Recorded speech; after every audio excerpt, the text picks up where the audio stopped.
From the trends to global views, where the roads and where to go. Markets moving, let it show. Feel the rhythm, feel the call. We bring the moment, bring it up. Oh,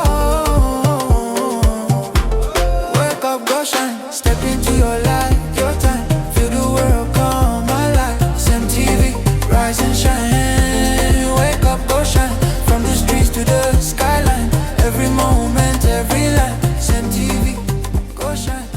Still feeling low? No, CEMTV Morning Pulse was just what I needed.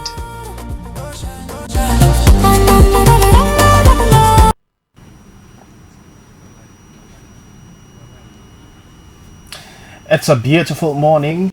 This is CEMTV Morning Pulse. Of course, like you know, on Morning Pulse, we take you around a lot of things happening in the morning, and we wake you up, starting with the first segment, the Wake Up World, and of course, from there we progress to bringing you the news, and then we dig deeper into some of the news stories and what they mean for us. But today being Friday, we dial down the conversation to look at human angle stories, particularly issues of great concern within the Nigerian society, the African society, and the world as a global village. Good morning, welcome to CEMTV News Surgery.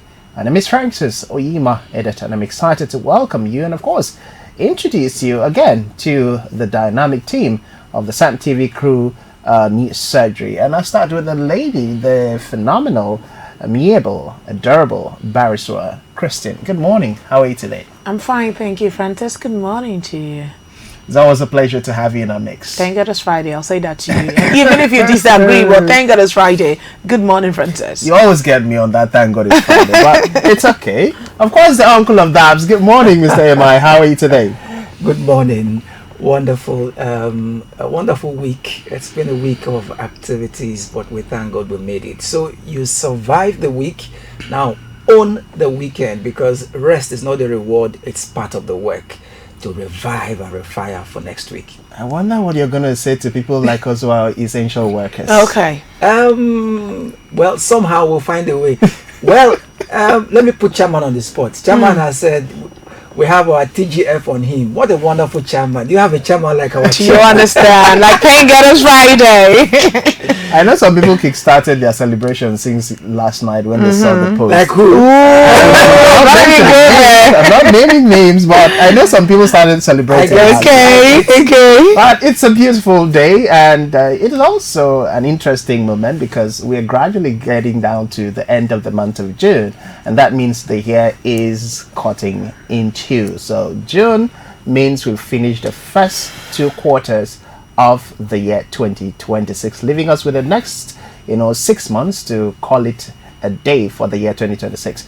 Now today on CEMTV News Surgery, we are doing it in reverse, starting the conversation from something that has become a new trend. I mean, if you've been on social media, then issues of domestic violence, gender abuse, issues of rape, and the violation of human rights, particularly targeting the female gender, has been in the news for the longest time, and it's been growing. Recently, we saw the men of the Nigerian police force arresting a man who was seen in a viral video beating his wife as if she was some punching bag, or maybe he was having some practice for a wrestling match.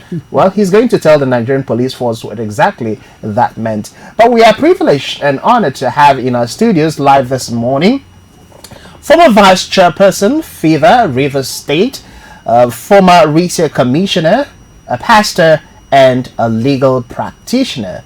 Join us, make welcome Barrister Catherine Ngozi Ajayi. Good morning, ma'am. Welcome to our studios. Good morning. It's a pleasure to be here. It's really pleasure, and it's always joy when we have the privilege to appear. Bible says that when we appear, we are strengthened. We go from strength to strength. So because we are here now, we are already strengthened.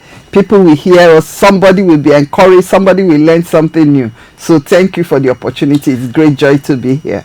It's a pleasure to have you. And I'm always excited, and I tell you why. I'm a he for she. By nature, by training, by exposure. And I've worked with FIDA for the last 10-15 years since I started this practice. And I've also seen the great work that FEVA is doing across the different states of the Federation. So I'll start by saying kudos to FEVA. Kudos to women like you who are putting themselves on the line, because I also know the risks, the challenges, the threats that comes with, you know, the kind of work that you do. So thank you for putting all of this, you know, efforts and saving women and men. Now the first line of conversation focuses on gender-based violence, women and men's safety. We're looking into issues of trafficking and exploitation of women within Africa, and particularly coming down to Nigeria. I'd like to take you from the commentary point. Recently, the social media space has been awash with videos, pictures, evidence of husbands manhandling and abusing their wives physically. Until yesterday, we saw another video for the first time in recent times of a man being also abused by his wife. Oh, I didn't see that. Yes. He was being abused by his wife physically. Aside from that, we've seen stories of rape, gang rape, and all of that making it to the social media platform. And in the midst of that, victims of rape are being, you know, exploited, and they are being threatened that if they get to report, their nude videos will be posted online. So a lot of young women are not also being able to come out. So my first question is, as a legal practitioner and as a professional who has been in this field for a long time, what is your reaction to the new trend of threats, of exposure, of abuses on our social media space and generally? Thank you for that. Now you see, the social media is a two-pronged issue. It has its good sides, it has the negative sides. And so this question, we can look at it from both ends, you know. The social media gives people opportunity to express. Let's take, for instance, the video of the man who was punching his wife. It would not have been in public space but for social media. Yeah. It would have just been a private affair, but somehow it made it, and it was a hideous sight to see. So that now the other side of threat of the, I think sometimes we just have to damn some consequences and feel, because silence breeds impunity.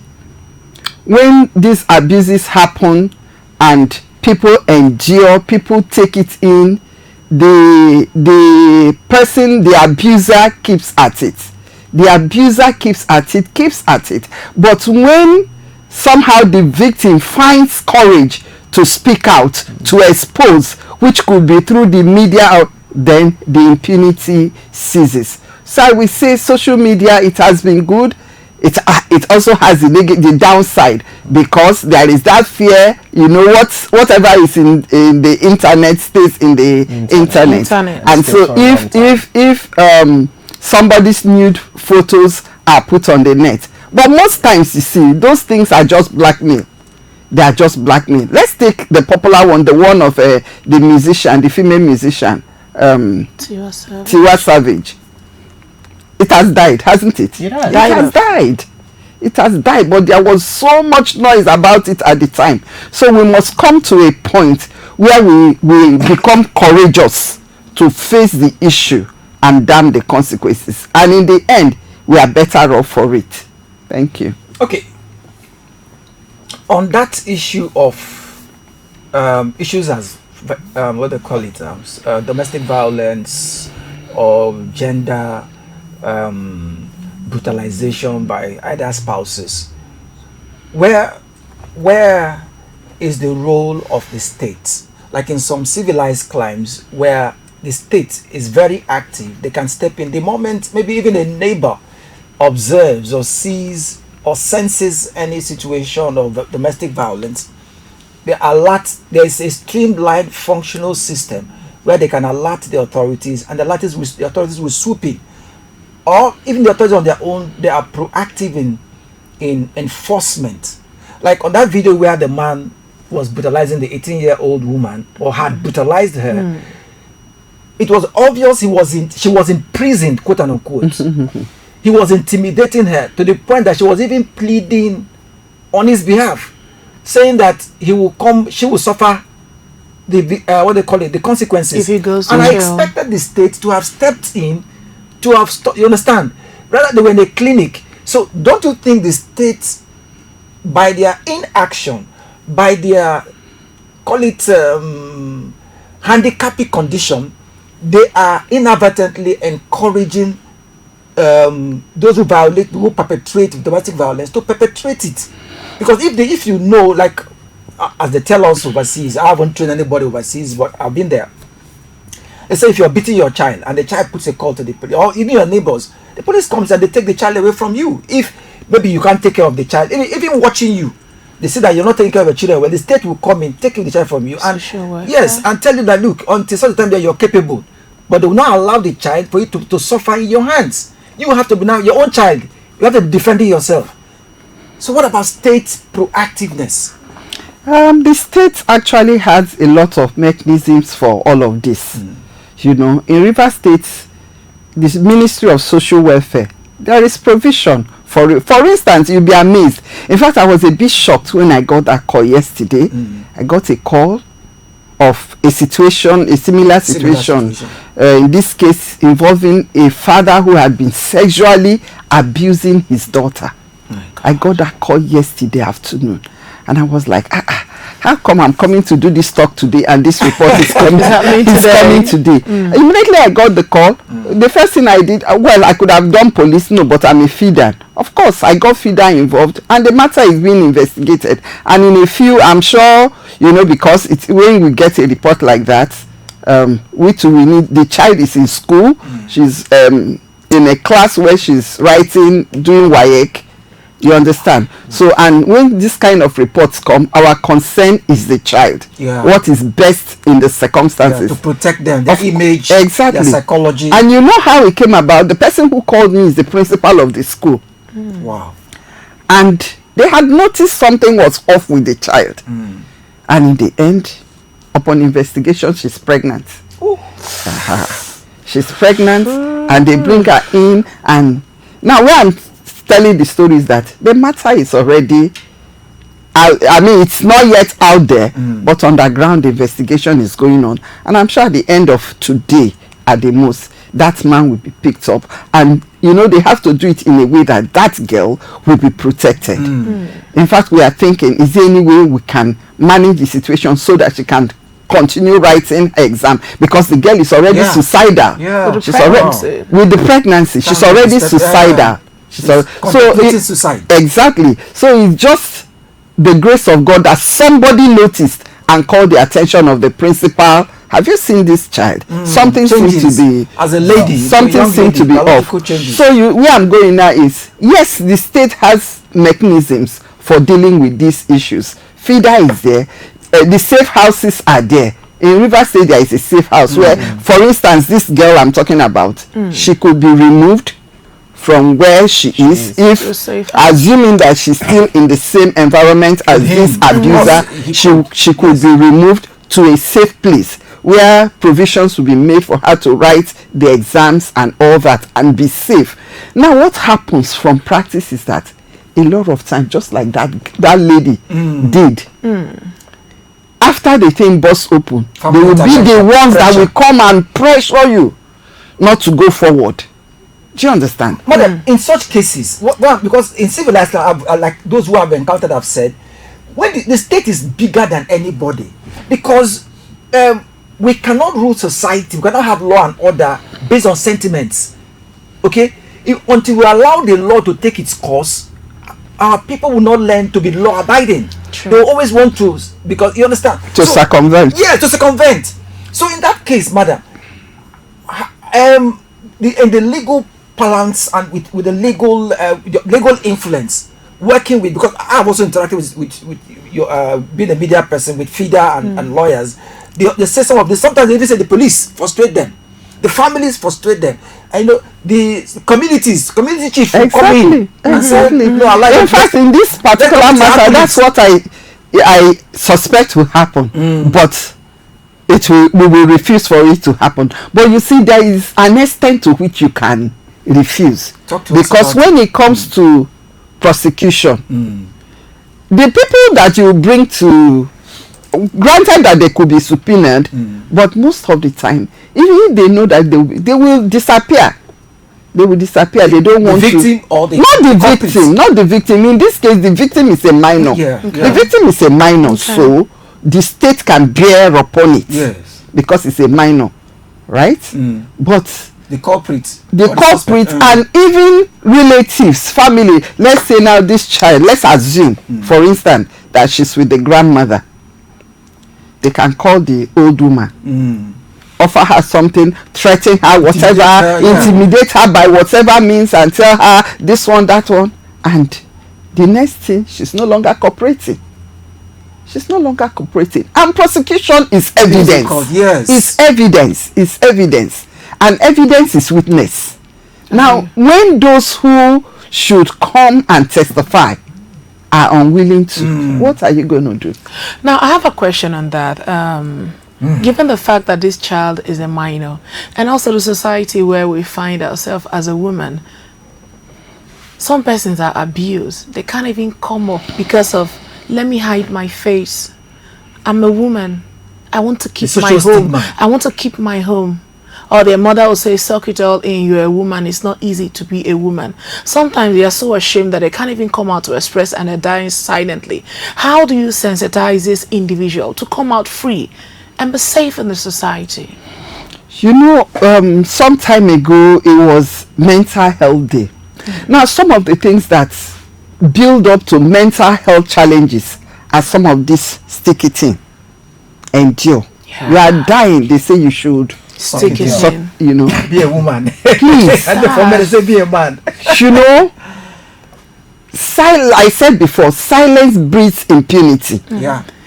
Let's assume in a family that there is a notorious uncle. You find that the uncle, he has even almost all your cousins, Oh my. almost all the girls in that family, if he does not also abuse boys. Unless and until one of them has the courage, that is why I talked about courage earlier, speak out. to speak out. You see, the thing about abuses is, because of the secrecy, because of this attached stigma, It doesn't stop. it hardly stops. So what we must keep telling our people is speak out. Speak out, down the shame, speak out. Most times the shame is on the person, the abuser, the perpetrator. You understand? Society has changed. Nigeria is part of a global community. It's not same old. It's not same old. Things are changing. Being real, growing up in this society, I see those intimidations from family unit to community. It is my view that I think the state has to assert its full weight and control to protect, because I'm also aware there are certain people who want to talk, but when you talk, where you go wrong go. Let me permit my pigeon. The stigma. When you talk, finish. Let's When you talk, because will the government come and take you away from your family and your community? I hear You still you. come back there. Okay, so if the state is on ground and the state backs you, the state comes and takes charge. For instance, taking charge of family, know where families are. It means our society needs to be properly structured, addressing, knowing who is who, proper data in. Okay, so that you don't, even if you move from here to here, and the state is physically present, you can run to them for succor.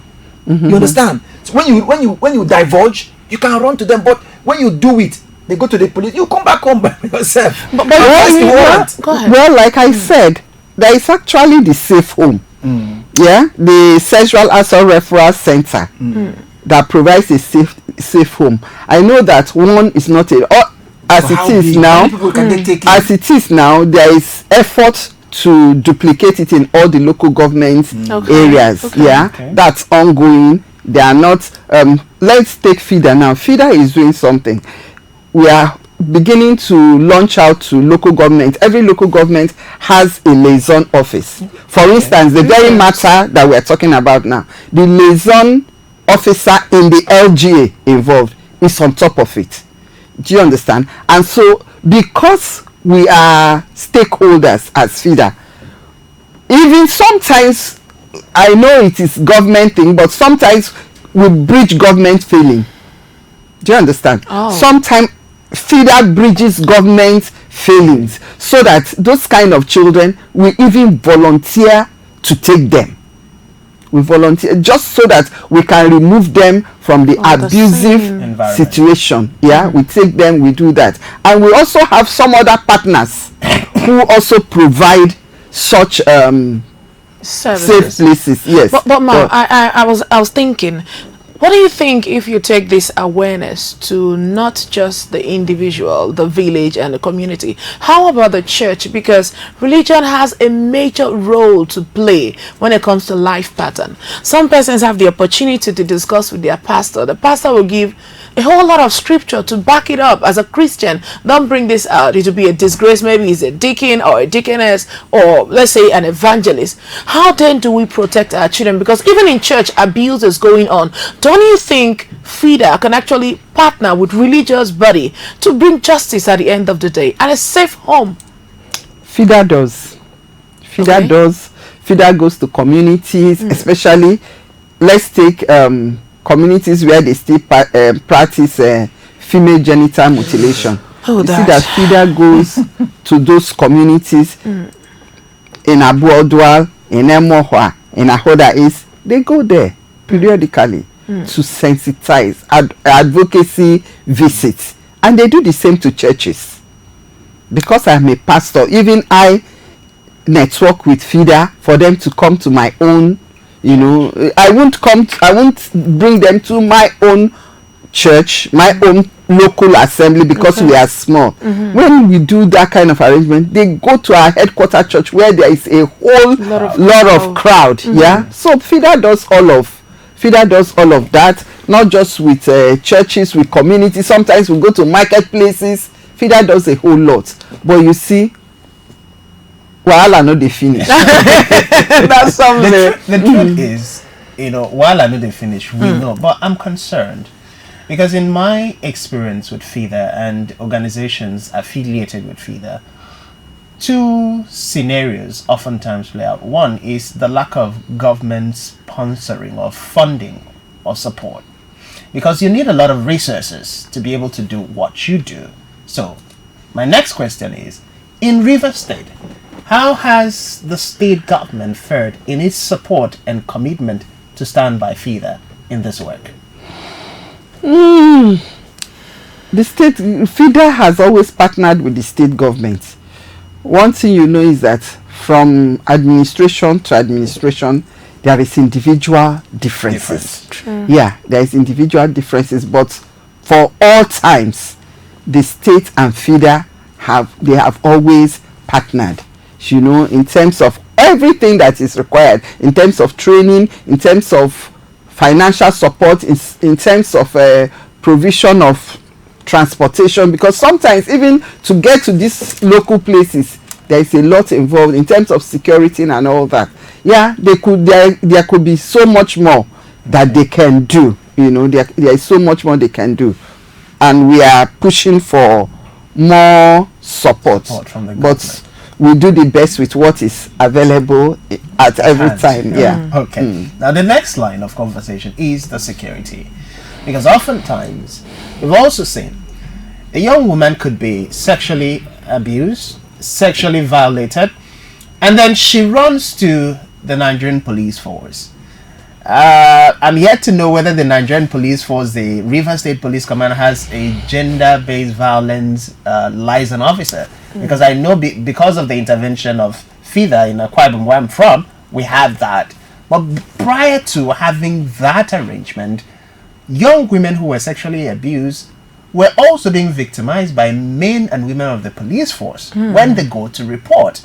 So instead of being treated as the victims, which they were being treated as predators, who were the ones now seducing the men into the act that took place. So I'd like to ask, in Rivers State, what is the collaboration between the security forces, particularly the police, and FIDA like? Are they working to support the job, or are they, you know, some of those elements who say, oh, FIDA is doing what they do, you guys can come, you guys cannot come? What is the relationship like? Well, the Nigerian police will always be the Nigerian police, but in this business, really, we partner with the police. Because, for instance, the case I just told you about, what will FIDA do without the police? We cannot go make arrest. Yeah, we cannot do that. So in the end, head or tail, we need to partner with the police. So over time, FIDA has also learned how to manage the relationship. What is in Akwa Ibom State should be in every, in fact, it flows. It should be in every state command. It should be. I am not certain for now. You know, I don't know. I cannot answer empirically that is the situation here. But from national, that is what it should be. I know it is there in Lagos. I know it is in Ekiti. It's in Cross River. It's in Akwa Ibom. And I am not certain. I'm not certain because I have not been actively doing FIDA work for a bit. So I will not be able to answer that imperatively. Okay. Yeah. So I come back to us, men. You know, when a woman is abused, society is generally on the side of the woman because we've seen it over and over again. But when a man is abused by his wife or his woman, it sounds like fairy tale. How is it possible that a woman is beating up a man? But it happened. That's the first question. But it's happening. And like the one that is trending currently, where the man was seen on the ground, the wife beating and dragging him, neighbors watching, nobody doing anything to stop the abuse. Or No, it Was it a skit? Reality. It was not a skit. It was not a skit. You know, we've seen skits being staged, but this was not a skit. It was a reality. And personally, I've seen such instances. I grew up in an environment where domestic violence was like the order of the day. You literally wake up from 12 a.m. This family will fight and hand over the baton to this family. This one will fight and hand over to this family. That was the kind of environment I grew up in. Until one day we discovered that of the 4 families that were fighting, it was the wife doing the beating. But this particular family, the door will always be locked. Wow. So you cannot have access until they will fight, scream, and end their screaming. The next morning they will come out showing, love. Until one day neighbors were able to force the door. Behold, the wife was on top of the husband, beating the husband and doing the screaming at the same time. And that ended the marriage. So now, my question, what is the mind of FIDA? How is FIDA making room for men to also be able to come out and speak? Because when we do sensitization, when we do awareness, community outreaches, the first question that men ask is, what happens if I am the one being abused by my wife? Will FIDA also believe me and take that matter to investigate? Okay, I find the question actually very interesting because there is a lot of misinformation. People actually think that FIDA just out of place sides with women, but that's not the reality. FIDAs are lawyers.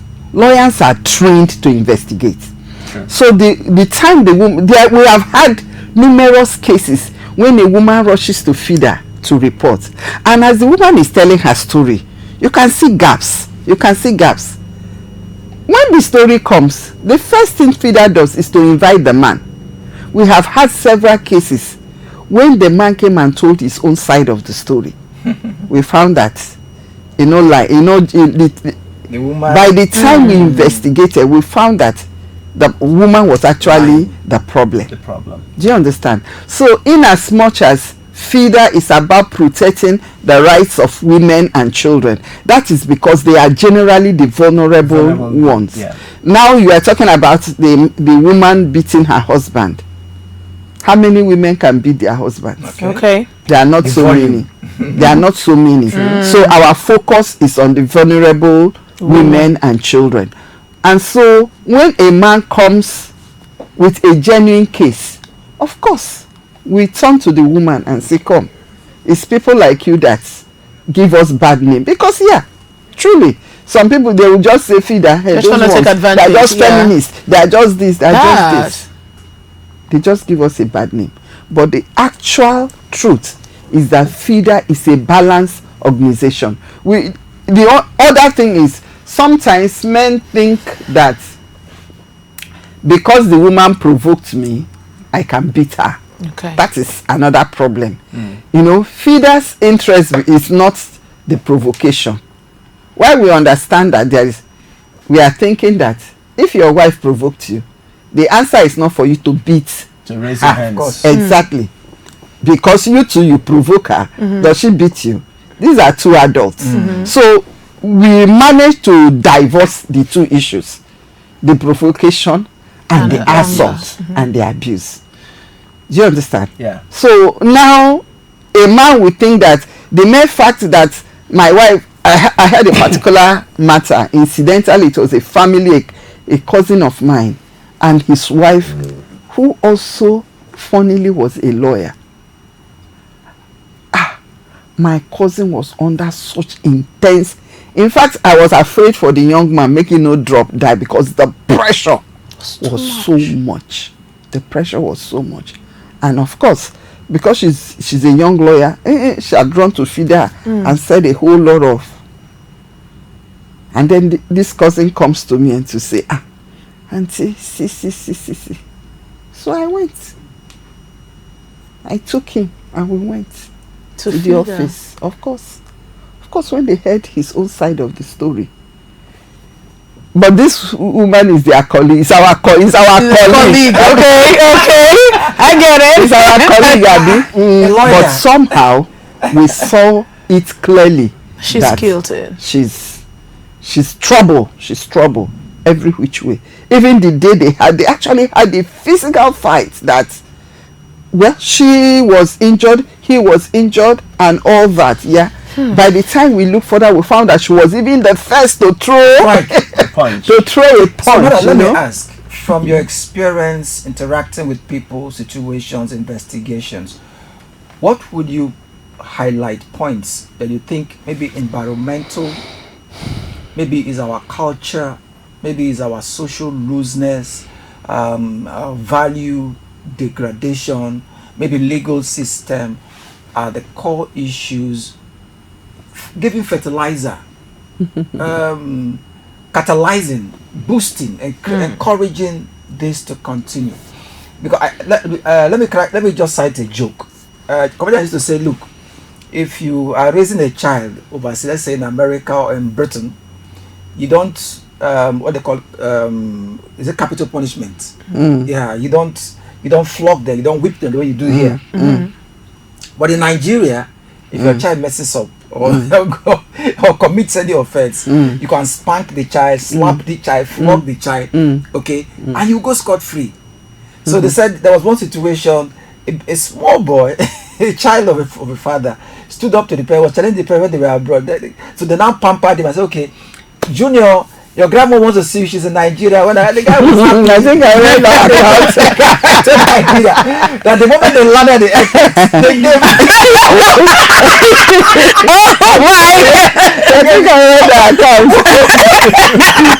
the guy could not call any British police. So what are those factors do you think should be addressed? Because we want a change, we want a better society where we know that there is human weakness, we know there are provocations, but we can bring it to the barest minimum. Rather than this frequency where it's like you can do anything and go scot-free in Nigeria.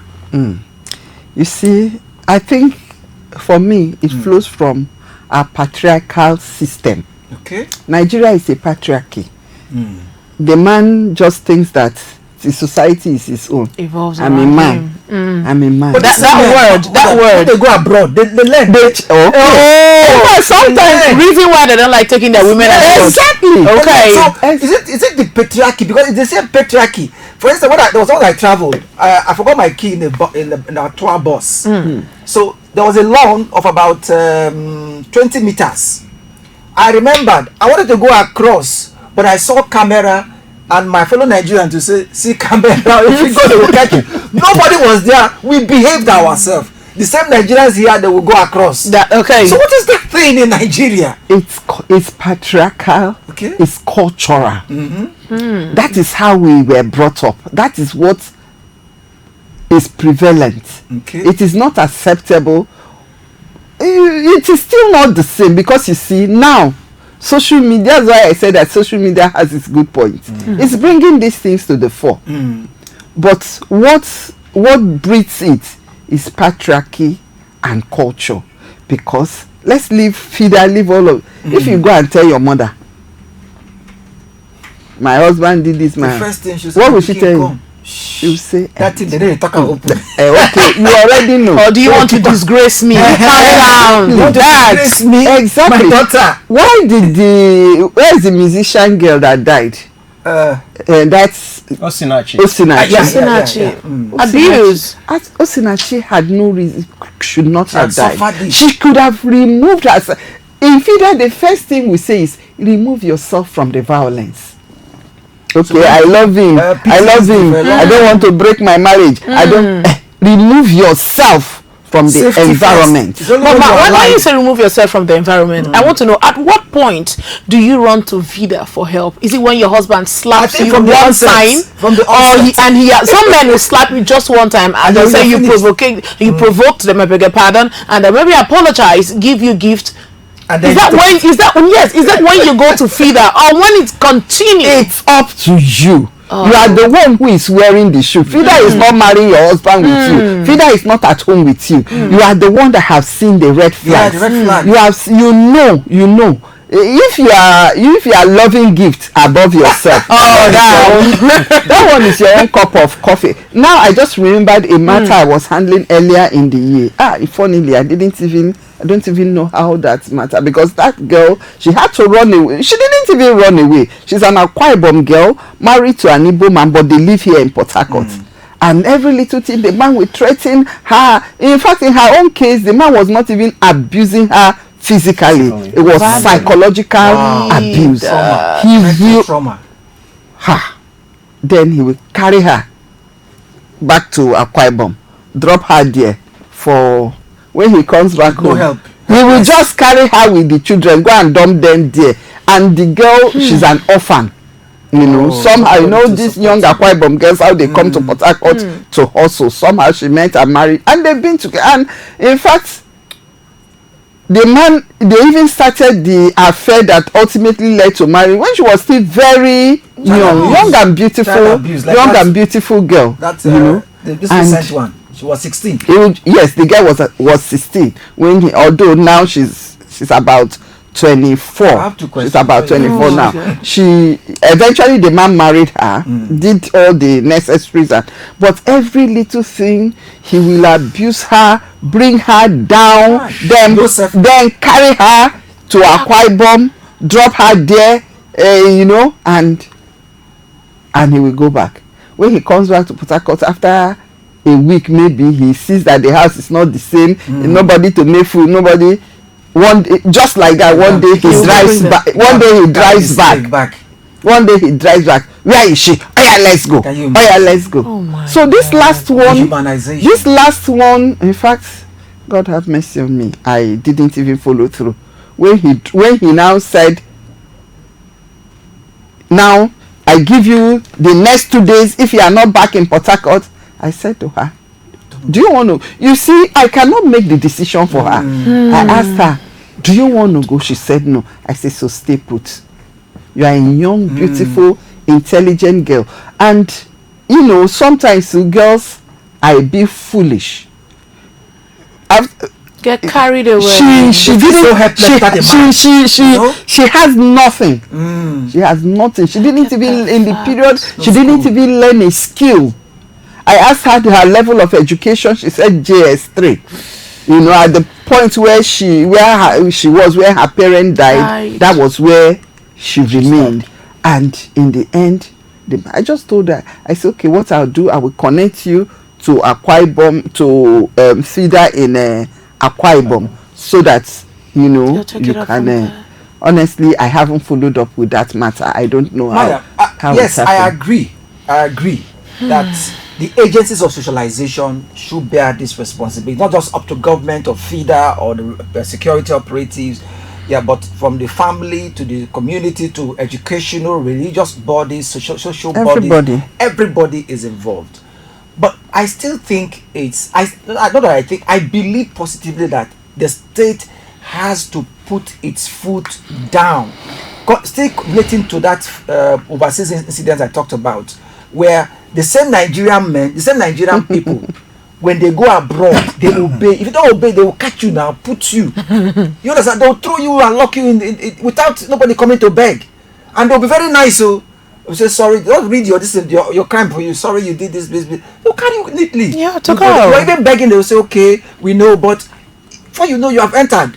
So, but when it comes to Nigerian case, just like you said, you know, I know FIDA has limitations. Even the security will have limitations. So how many people in Rivers State alone or Nigeria cases of this domestic violence and abuse and all that, and even those who are traumatized by partners and families, how many can you attend to? Okay, so I still believe the state has the muscle to come in and reduce this situation to the barest minimum. Because if the state is enforcing like that situation now, that the girl, for instance, the girl is not able to educate herself. If the state has a functional, proactive social welfare, the girl would have just known that without this man, I can still survive. I can survive. Like overseas in civilized climes, you can go and declare what they call bankruptcy. Okay. Yes, declare that by myself I lost my job, and the state has a provision for you. My brother is in Canada. They just went to Canada. Before he got his job, his children they were under health. His children were taken care of. They were already started attending school. They have not started working. They're only trying to sustain themselves with little money they took from Nigeria. Okay, but the state has started taking responsibility. So our social system, that's about states too. Even agencies like FIDA, the security operatives, social welfare, empowering them, employing right personnel adequately and attending to the degrees of case. It's still the state. This girl now, this man now that has been doing this thing, the state will have picked him up. Let's relate it to also to that one, the other one that happened recently. He impregnated the girl, or he took her, he seized her from 16. Can the state revisit, even if now she's 18, that has been violating her and molesting her? Now she's 18, but what she's saying, when he met her 2 years ago, she was 16, and that's child abuse. Of course. So why can't the state, even the way you're talking about now, there is a young lady, is it wrong for the state to revisit, to go back and say, okay, you have 3 children with this woman. She's how many now? She's 20 or 18. When did you start? Which means by the time you started, she was not an adult. Therefore, this is what the law says. You will face it. And even that you are continuing to threaten, like you, assuming you have all the powers. You're already a lawyer and you're under FIDA. Supposing you have all the powers, now you are aware of this case. That man is still walking free. But if that man were to be caught and faces the state, you won't have anywhere to run to or hide. So I still think that it's the state that needs to come, and it takes a leadership to say, for instance, if I'm the governor, but this country were here, I'll carry him for head.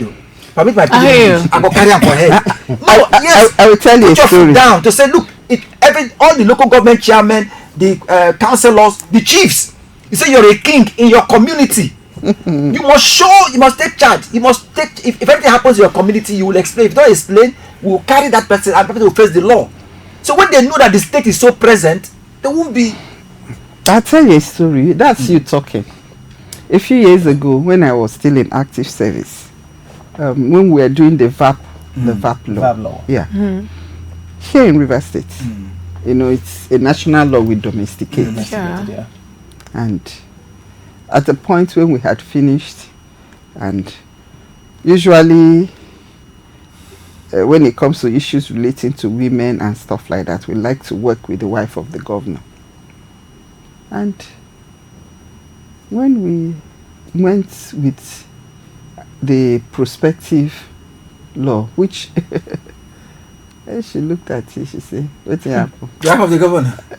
You can't imagine that. I beg, when I carry this thing, go, I beg. When I want to kill all our men. Can you imagine? Eh? That's her personal sentiment. Do you understand what I'm saying? I get it. So that's why I said that is you. Some of our governors, some of those in authority, are not willing they are even perpetrators. They could be perpetrators. And when they look at because the problem is not lack of laws. Exactly. There is enough law in. Let's not talk about Nigeria. there is law for all of these things. In River State, it is not the absence of law. Okay. It is the willingness to prosecute. The willingness to prosecute, because when you say the state will not prosecute. For you, if you're not willing, There has to be a complainant that is willing. That is willing, because in the end, conviction is about evidence. True. Who will bring the evidence? I was reading just this week or just recently, maybe in May, I don't know, in FCT, there were convictions. I don't know, maybe you read that one was by NAPTIP, and okay, this child was 6. She had been sexually abused for 2 years. At the time of the matter commission, was 8.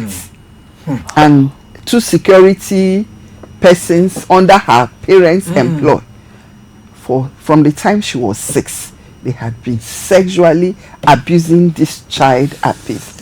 And after a while, the parent just like, every time they say go and call, or he comes into the living room, they find her, she's agitated, she's wow. So the parent put what's going on, and then this whole thing blew open. For 2 years, they just secured conviction, and they got life imprisonment. Again, how speedy is the trial? You want to you don't come another. okay. We have to make the system work. Well, we are the ones that will make it work. Well, the most important thing is that at least they sat through it. They could have said, this our child is just no, did it? Because now one thing is that these prosecutions, the system will always protect the child. Not the name of the child, nor the face of the child is brought to the open. Okay. The only thing is when the child is not exposed to the child is not, most of these things, sometimes the judge, the magistrate will have one-on-one with the child in chambers. They do not. No opportunity for cross-questioning by the defendant lawyer. Well, if it is a minor, like, see, what I said before was that in all of these things, the most important concern is the child. At all times, the law is looking what is best for this child, because we know about the stigma that follows. So the law tries, and beyond the stigma also, let this child not go, after this whole thing, people begin to come at her and things like that. So the child is protected. A lot of times, our parents strong enough, courageous enough to follow through. Those who follow through, honestly, okay. I also encountered, in fact, that was not my matter. I was just in court, and this matter was being dealt with in the court where I was appearing, and it wasn't a funny case. The woman alleged rape. See, it's part of what the woman alleged rape. My husband? Or? Not her husband. Okay. This particular woman was separated from her husband, but somehow she had gotten familiar with this co-tenants. Okay. And in the end, she later discovered from the evidences all, it was clear that the man was sleeping with her and sleeping with her daughter. Oh, wow. So when she discovered that he was sleeping with her daughter, she wanted to get back at him. Which is also his own daughter too. No. I get it. Okay. Yes. Oh my God. She had a young daughter. She had a young daughter. Yeah. So the man was chopping the mother. Chopping the daughter. When the woman discovered that he was also, so she wanted to get back at him. So you see now, when it's about evidence. When the evidence, she now claimed rape. She now said she went in to do this, and the man came at her and yeah. But you see, in the end, the thing didn't line up. It didn't line up. So in the course of evidence, it came out that it could not have happened the way she said it. You get what I'm saying? So and there are consequences for lying to the courts. well, that one another matter. So you see, in all of these things, what we need is evidence that proves beyond reasonable doubt. The verb did something. The verb did something very interesting. Ordinarily, when we talk about rape talks about basically penetration. Yeah. Penile penetration. Penetration. But with verb, it expanded the definition to include even penetration with objects. Wow. Do you understand? So for you know what I mean? I do. Penetration with objects, even grouping, even and all that. Verb enlarged this so that more people can be caught. Now the whole essence of law is it not to discourage It is. these things. Offenders. But you see, because of impunity, because of the culture of silence, you were talking about, okay, how can this thing stop? How can we curb it? How can we curb it? It's like we are talking now. Yesterday, when that matter came to me, I had some young men. So I just threw it open. I said, see what you they do. Well, No. Sorry, when I wasn't indicting them. That was just see what's going on. This is like a father. This girl, her mother had passed. Now the man is seeing his daughter as a stepping. Okay. Now my next line of question, two questions I'm going to ask in one. In a line of work, what we've encountered most times or sometimes is the fact that you find a woman who is being abused by the husband. She's been enduring that abuse and somehow it made it to the public space. I'll cite an instance that happened and trended across Nigeria in Akwa Ibom, I think last year, where a barrister, a lawyer, a senior lawyer for that matter, abused his wife in the middle of the night, and it was the neighbors who rescued her. That matter became a national issue, and then fever traveled from all around Nigeria. They came to Akwa Ibom, there was a protest, the state government took the matter. The lawyer was arrested, and he had senior lawyers coming to back him up. They took him out from the arrest. It took the interest of the state government and FIDA, the State Gender-Based Violence Center, to re-arrest the lawyer. But there was a twist. The wife, when it was time for prosecution, came out to say, I don't want my husband to be prosecuted. That's one of the challenges. So, the VAD law has made provisions, different provisions, and we have laws, like you stated. Clearly, the absence of law, the lack of it is not a problem. My question is, in cases like this, because in that instant, it took the intervention of the governor personally who said, this national embarrassment cannot go unpunished in my state for that man to be prosecuted.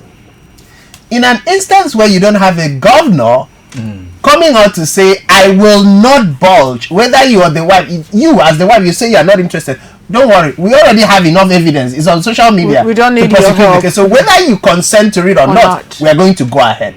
What can the government do to put an end to such scenarios? Because men will always come out and say, oh, it's a family matter. But at the end of it, we are creating more monsters for the larger society. Because they know they can escape. You see, prosecution and conviction are two different things. A governor can be angry enough, upset about the negative publicity enough to say, no, we are going ahead. Conviction is based on what? Evidence. Thank God they are made it to, I don't know what made its way to social media. The beatings itself, it was recorded. Beating her, Okay, the video. to the point, the video of him. Okay, there were exactly, and she was almost naked. Exactly. So thank God that one happened like that. So the evidence was speaking for itself. The evidence was speaking for itself. So in those kind of cases, the state can go on and still secure conviction. Okay. Sure. So it is one thing to prosecute. It's another thing to piece enough evidence to get a conviction. So we must keep up advocacy. Recently I was at Baptist High School for the Day of the African Child. My organization, we came to you the last time. We went to Baptist High School to speak to the African child, and one of the sessions we had was a session for the boys that addressed the boys specifically. And that talk was to tell them, to remind them that they will be the fathers and husbands of tomorrow. So as young, because growing up in this Port Harcourt, see, in fact, when I was in primary school, I used to be so afraid of school because boys harassed you. They harassed you. I used to tell myself that when I get married, I like to have a son first, who will before a daughter, who will protect his sisters, because going to school alone, they harassed me. In fact, I used to tell myself I have 2 boys and a girl. I teach them martial arts. And I'm not even joking. That was my mindset. That was my mindset. That I think we need to do. We spend so much time training up our daughters to be good wives, to be this, teach them. We leave the boys. I agree. We leave the boys. Sure. So part of the session we had that day was a session for the boys. One man took it upon himself to talk to the boys. We need, as fathers, uncles, we need to go back to training the boys, because I think one of the greatest errors that happened to us is taking civic education out of our educational system. It was a mistake. I think maybe they are correcting it now, I don't know. But if we go back to the homes, fathers need to train up their boys. Very important. The culture and patriarchy, you don't know, saying a boy, is he not a boy? Go and do it, Joe. And the boys grew up with that. They think that they can get away with anything. So in the end, they marry, they become baby husbands. That word. They become baby husbands. They think that mommy's boy. They think that they can get away with anything. Some of these, I don't know, in recent times, there are all these videos, social media. Some of them, in fact, recently I had to put a question on Facebook to ask, these things, these stories, these movies, are they a reflection of our society? If they are, then we have work to do. No. If you are told you watch those things, I get confused. The men and even the mothers in-laws, I get confused. I say, God, no, this cannot be how. I haven't seen it firsthand, and it's difficult for me to say that in terms of especially in terms of mother-in-law. I haven't seen it firsthand. Because of the sight of people you relate with, the class of people you relate with. So in the end, we are all involved. We are all involved. The thing about change is start where you are, within your own sphere, in your own family, those within your sphere of influence. Tell them, teach them. If it is like network marketing, that's how it is. Yes, each one tell one. Each one tell one.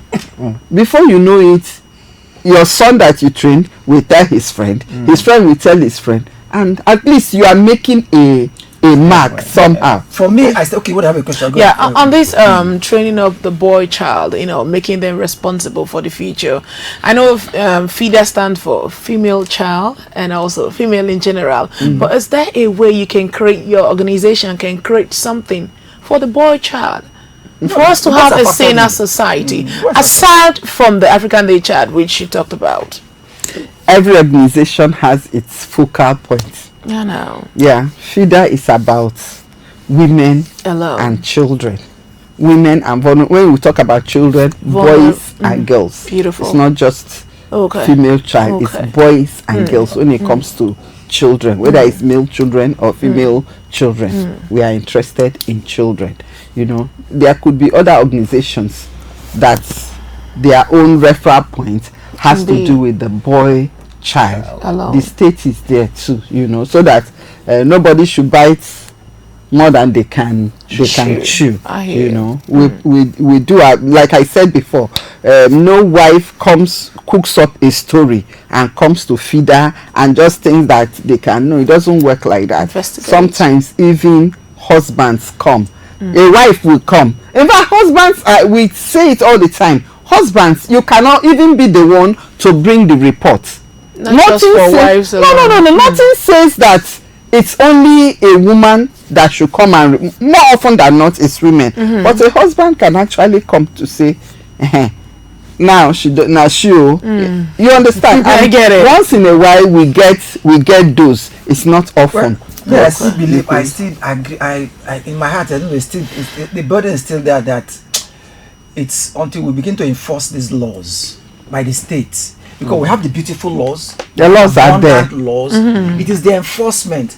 Until if you make people, if you do the crime, you do the time, like the way the civilized crime like Do America the does. time. See, look at this last war between Israel, Iran, and Trump. You know, one thing that checked his power was the legislators. Immediately they went to their laws and they reminded him that you have exceeded your bounds, and they started questioning. When they started the questioning, he stopped at his limit as they started looking for alternative measures.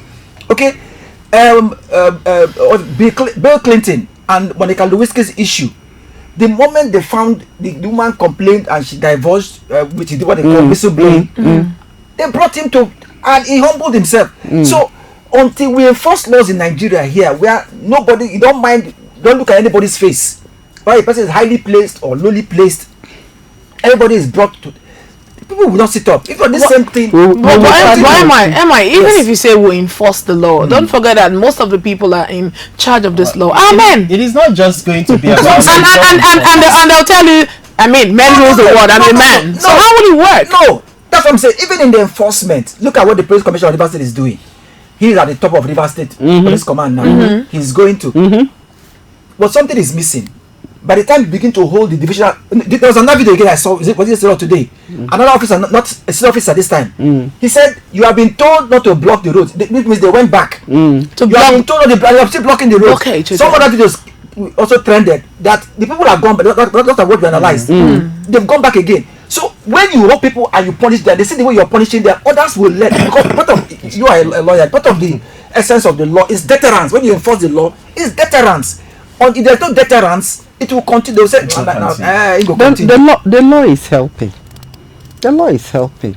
So we have the law, but it's enforcement. Social media. Aggressive to the grassroots. Social media is also helping. If I go back to that Akwa Ibom girl that I was talking about, It helps to report. she told me that her husband will say, I know. Now your eye don't dey open. The next thing now, you go report me to feeder.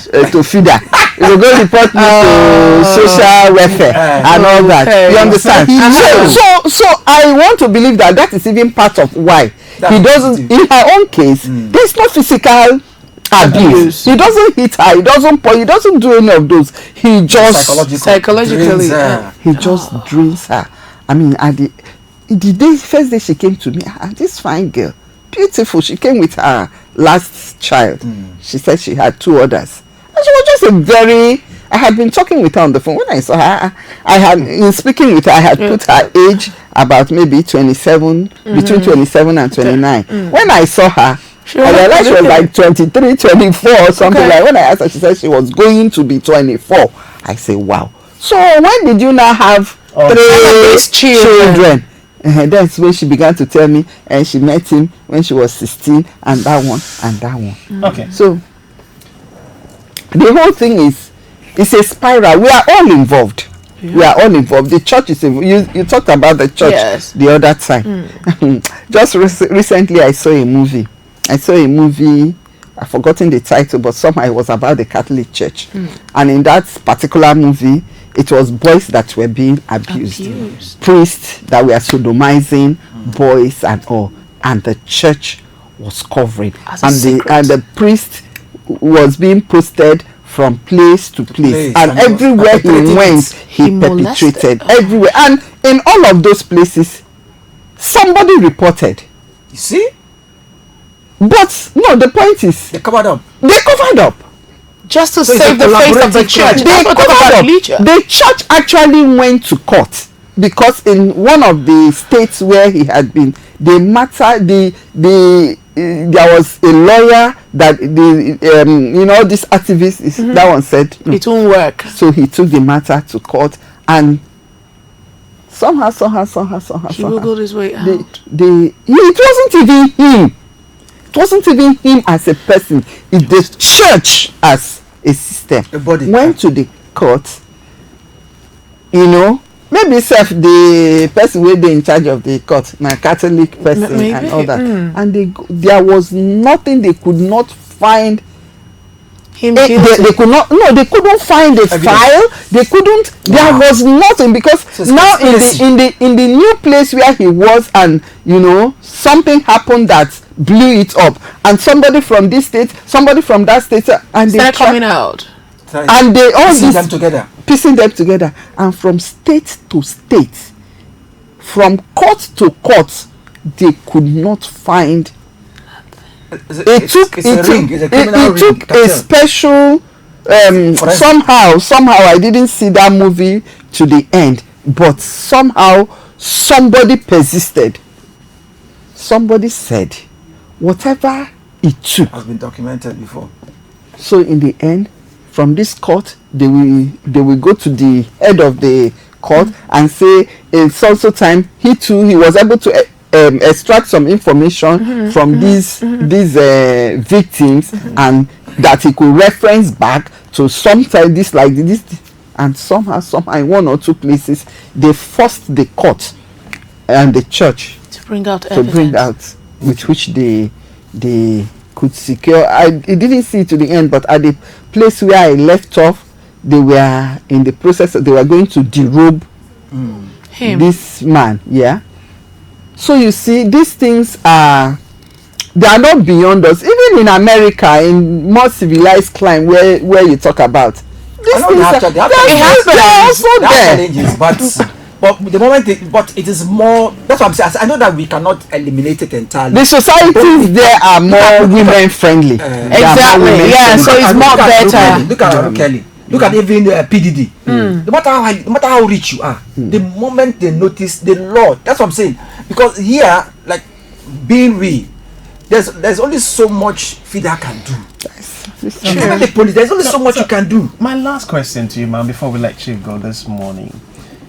Using the last instance, the young lady who had no skill, who had no job, who was not educated.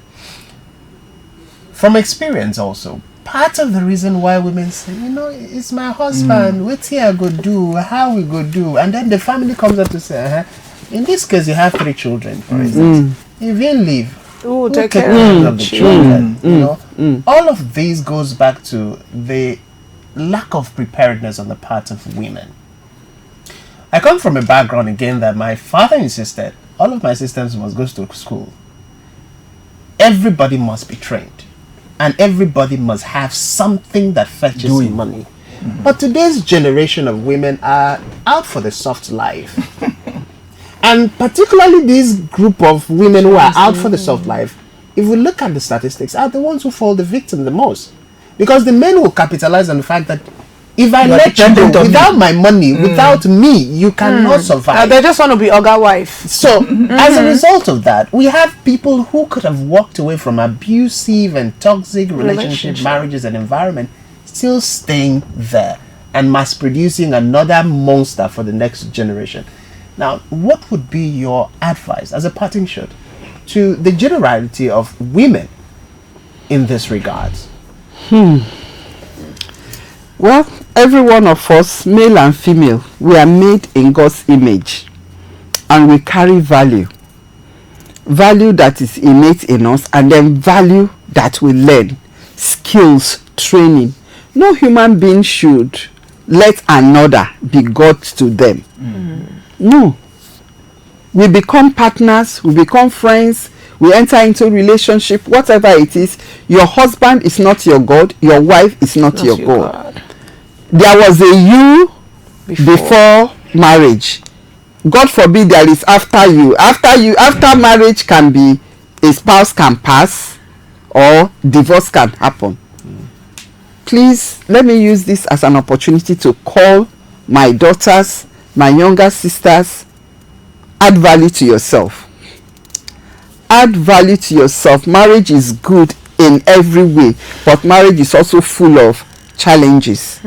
Nobody knows what tomorrow holds. For the sake of you and your children, you must learn the girl money so important. Very sweet. Girl money so important. You must have a measure of economic power. You may not be wealthy, but you should be able to take care of your basics. And not just you and don't go and have so many children. No, world don't have, not be only Nigeria. Don't have too many children. 1 or 2 is enough, so that when push comes to shove, you can take care of those that you produce. Don't leave yourself to be a victim. You should have a victor's mentality. The perspective of a woman is to bring value everywhere you go. See, in the end, it's not every woman that men can say pack and go. True. No. Yeah. There is a value that a woman will carry. There is a value that a woman will bring into a relationship, that even when things are not going so well, the man will not be hasty.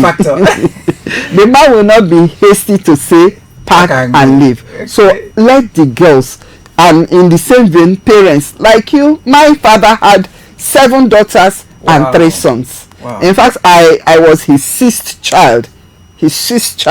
The first son was my immediate senior, so he had first daughter, second daughter, third daughter, fourth daughter before his first son came, and then subsequently he had 2 other sons and daughters. So we were 7 daughters and 3 sons. But everyone is, and that was at a time where it was not so popular to train girls. But every one of us is a graduate, doing well in their own sphere.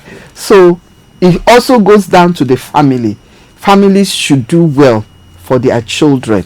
Don't have more than you can cater for. I know that sometimes it's understandable to want to have more, but count the cost, so that in the end, when the push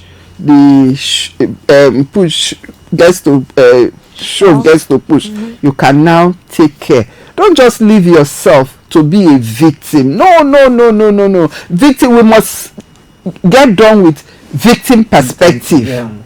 Victim thought. Take responsibility. My last word would be, everybody should take responsibility for their lives. Take responsibility. This life that God has given you, hold it in your hand. Your destiny is between you and God. Don't keep saying my husband did, my mother did, my wife did. Take responsibility for your life, and God will help you in Jesus' name. Amen. I think that's about sums it up, and we have been blessed this morning to have been speaking with Barrister Catherine Ngozi Ajayi, former Vice Chairperson, Feather River State, former Retail Commissioner, and pastor, as well as a legal practitioner. Thank you so much, ma'am, for coming on the show. Thank you. It was a pleasure to talk with you. Thank you, ma'am. We'll take a short time out. Of course, when we come back, a lot more still waits for you in today's conversation. Of course, this is CEMTV News Surgery. We'll be right back after this time break.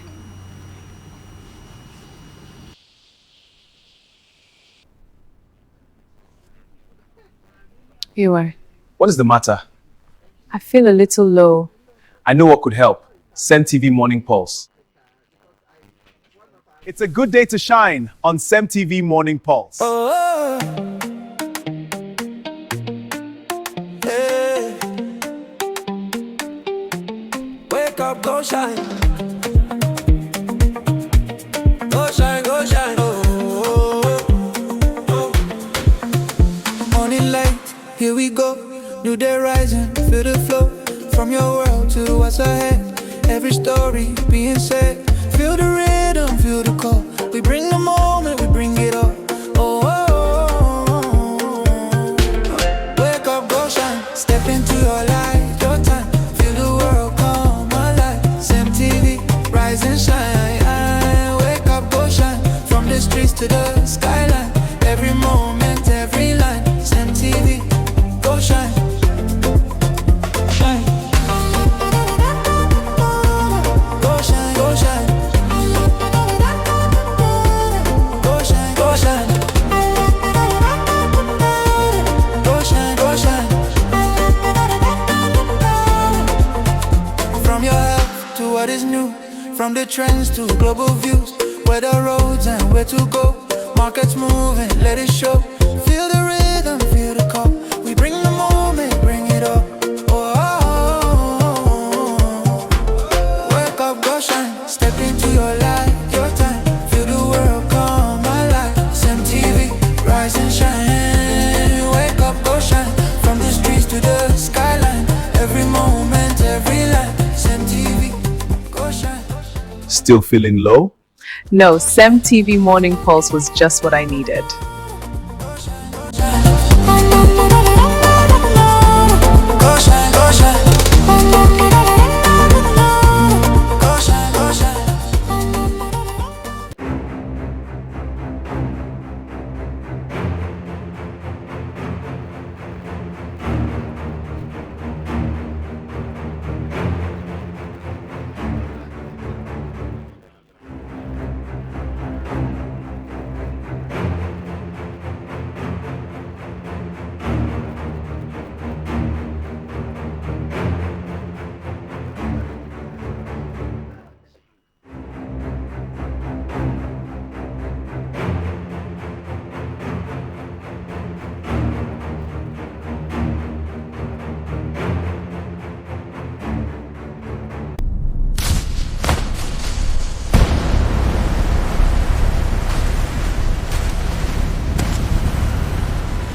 This is CEMTV, reliable news and entertainment.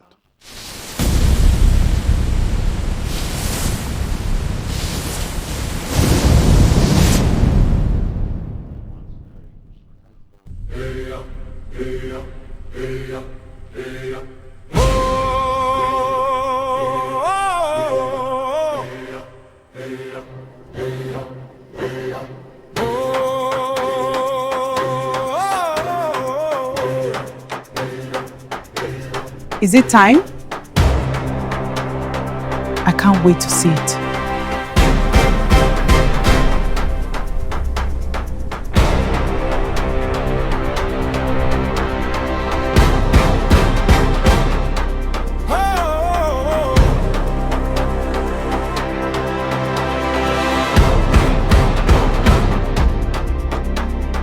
Voice of the people, stories that matter. Oh wow! Truth in every moment, now and forever. Across every border, across every land, we form, we empower, together we stand.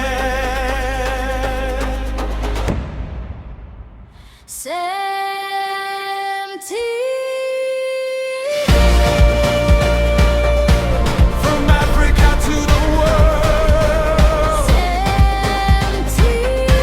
connecting every voice.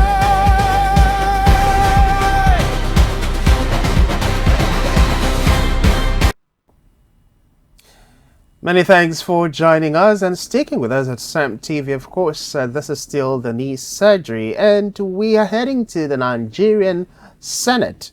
The issue of state police, we told you yesterday, is going to be a long conversation as we will be looking at it one clause at a time, one amendment at a time. Now, at the center of the concerns for even senators, don't forget, some of the senators are people who had served as governors in their respective state, and some of them, because of the political play in Nigeria, have installed in their respective states their successors. Some were not so fortunate enough to be able to install a successor because of the will of the people as well.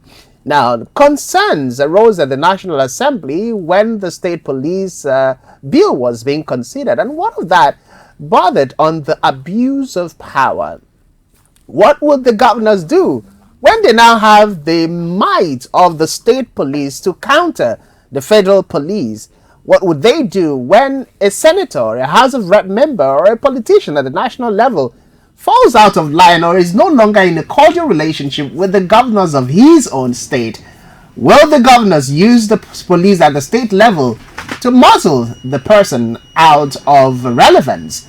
These were the concerns raised by members of the Senate, and this is the reaction coming from the Senate President himself. Let's take a watch and we'll come back to round off on this conversation. Concerns of all Nigerians since 1961. Even those of us who have been privileged to be in government know that no condition is permanent. And one day we'll leave government, and sometimes we, the leaders, we've also had the opportunity, starting from Senator Alero, Senator Ojo Zokalo, so many of us here, Senator Ome, those who are governorship makers. We've also had the opportunity of making governors who try everything to make sure that you don't even enter the states. And that time they had no state police. So now with state police, they can cordon off the entire state with your name in their hands. And if they see you, they may not even shoot you, but they may beat you to a point where nobody notices that they have been beaten. But at the end of the day, I can tell you that can lead to your death. So those concerns have been there. So I share your opinion, and I agree in total with you that we must put the necessary safeguards. Some of the governors who are here with us, even though they cannot contribute, they know that one day they will leave office, and their successors will either come in and cane them, like those who cane us, or come in and support them, like some of them are supporting their elders. Anytime we shout, build the youths, I also add the word, maintain the elders. So you have a situation whereby you bring in the youths to take over government, and you are building the youths. But what does the youth do? It does not only disrespect the elders, it canes the elders. And if there is state police, it can do so. But that notwithstanding, the current realities shows that if we have done something for 66 years, the same way, and it is not working, every community knows the bad eggs among them. In this Senate here, we know ourselves, and we know those who cannot sit in one place. So if you come in here, just ask the question. We know what each and every person can do. We know those who will bring constructive advice. We also know those who will bring advice that can lead to anarchy in this floor. It's the same thing all over the country. That is why state policing is important, but the safeguards are most crucial. Senator Tambua, I don't know what happened in your state when you left, but whether you were caned or you were maintained. Can you go home after state police? Mr. President, I represent. You know, when I listen to the Senate President, speak his mind on these concerns, the first thing that came to my mind was, so we all agree on certain things. That every community know who is the bad egg. Yeah. We know who is who. In my language, I say, which means the village knows who you are and what you are capable of. So we all agree that state police is needed, but there are concerns, and I'll take a mind back as a closing and parting shot. Abuse of power has been the major concern, and we know when the governor, something recently happened in Rivers State when Amechi was supposed to go register under the ADC in his own political ward. The drama. Yes, there was a drama. He was not allowed to go register. The party's secretariat at his own ward was burnt down. Imagine state police. And now, so imagine state police, if he had the governor working with him, that would not have happened. If he didn't, there's a possibility it will still happen. So these concerns are genuine. But then, I love the fact that when you look at the clause by clause, I think one of the clause 17, talked about the possibility of a federal police interference. Then when there are certain parameters that have been noticed the federal police can be mandated by the president and commander-in-chief of the armed forces to interfere in the activities of the state police. And that alone creates some level of checks and balances for everybody. But I'd like to take your parting shot. Start with you, MI. Generally, listening to the Senate President, what comes to your mind? I'm happy with his sincerity on certain statements. We know ourselves. In every security is about local. Like I've always said, by international best practice, it is knowing who does what, where, when, why, and how frequent. So he said, amongst ourselves, we know ones that are troublemakers. So that's the thing. We know ourselves. Now, he also expressed, he was also sincere about the concerns about abuse of power. True. See, power is an intoxicant. Without checks and balances, anybody, power is an opium. You can be intoxicated. Anybody, whether it's even you yourself. Someone said, you don't know who. That's why Socrates said, all I know is that I don't know. So if you think you know, Socrates will ask you. And then in your thinking that you know, you will find out that you don't know. Okay? And that's why he was killed, because he disgraced people. But he said, for me, I don't know. I'm a learner. So you don't even know if they give you, they say, well, if you want to know the details of a man, even like Socrates say, give him power. Socrates say, a man is a man who can be over and subject the power of woman, the power of power, and the political power, and the power of money. When you can subject these ones and still maintain your value, then you're a man. Okay? So, for those fears, it is not state police or state police, federal police or county police. It's not the issue. The issue is putting instruments and working or applying the instruments that check abuse of power. Will they do it? That's the thing.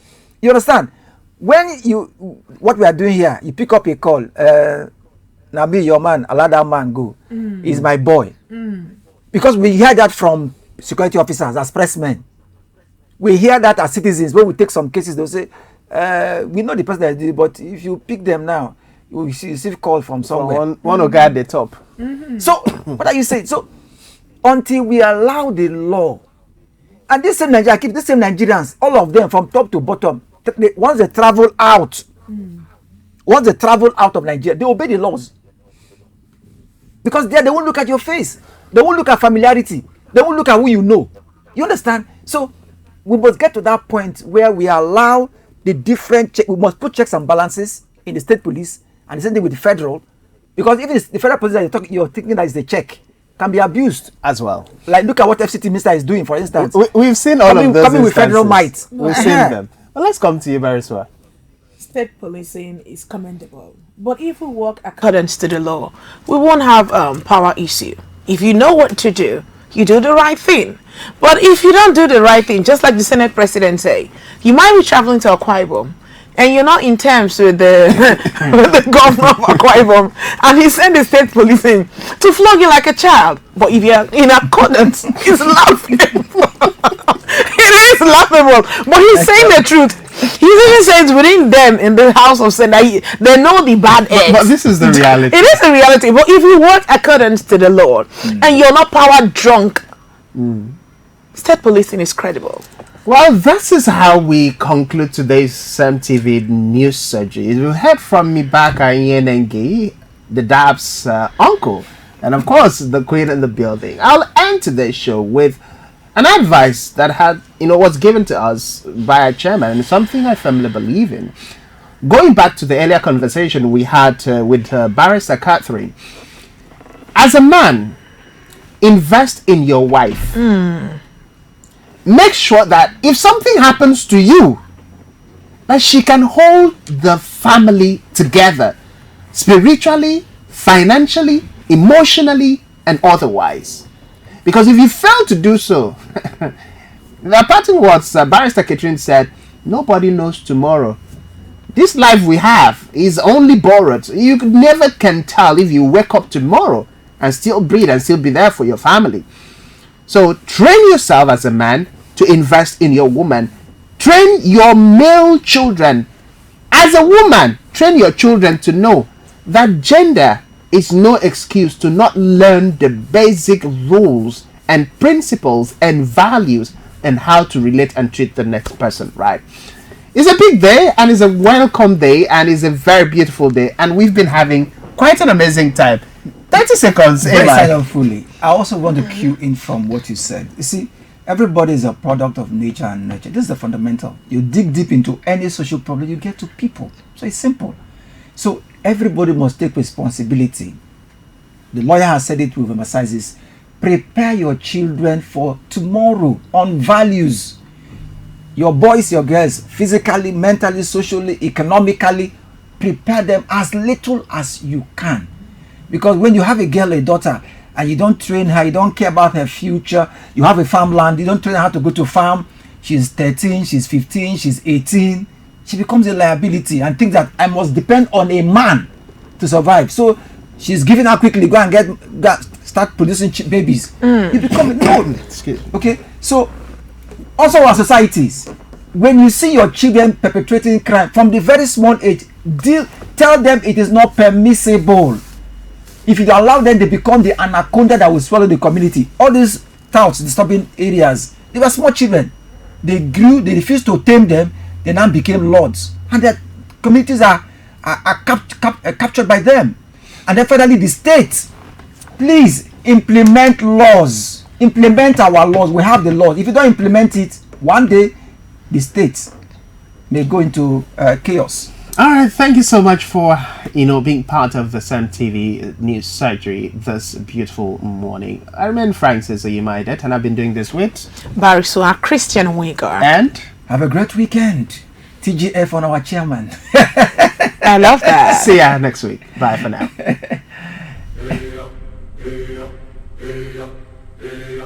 Oh